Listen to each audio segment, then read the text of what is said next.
Assalamualaikum warahmatullahi wabarakatuh. Terima kasih lo sudah klik video ini. Jangan lupa klik tombol subscribe-nya dan aktifkan lonceng notifikasinya agar tidak tertinggal video terbaru dari channel Calon Dulur. Oke lo, kali ini saya akan memberikan tutorial bagaimana cara upload KTP dan nomor rekening di Lazada. Nah, jika kalian sudah selesai mendaftar, maka kalian harus melengkapi persyaratan berikutnya, yaitu dengan mengupload KTP atau paspor dan nomor rekening. Cara menguploadnya yaitu kalian bisa klik di dashboard yang ada keterangan seperti gambar di samping ini.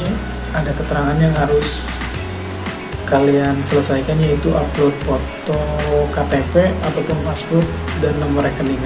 Bisa kalian klik, nanti langsung otomatis akan masuk ke tampilan pengisian foto KTP dan nomor rekening. Nah, kalian isi nanti di sini, kalian upload fotonya dan juga kalian tuliskan nomor ID KTP-nya, nama dan nomor rekening sesuai dengan yang ada. Nah, seperti itu loh. Jika sudah kalian isi, kalian bisa klik konfirmasi.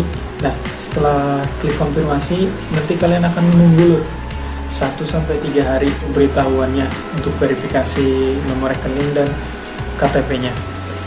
Nanti setelah kalian klik konfirmasi, maka kalian akan mendapatkan email verifikasi. Nah, kalian bisa verifikasi email, nanti akan ada pemberitahuan apakah akun kalian sudah aktif atau belum. Nah, seperti itu lihat.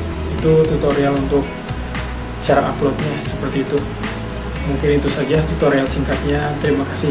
Wassalamualaikum warahmatullahi wabarakatuh.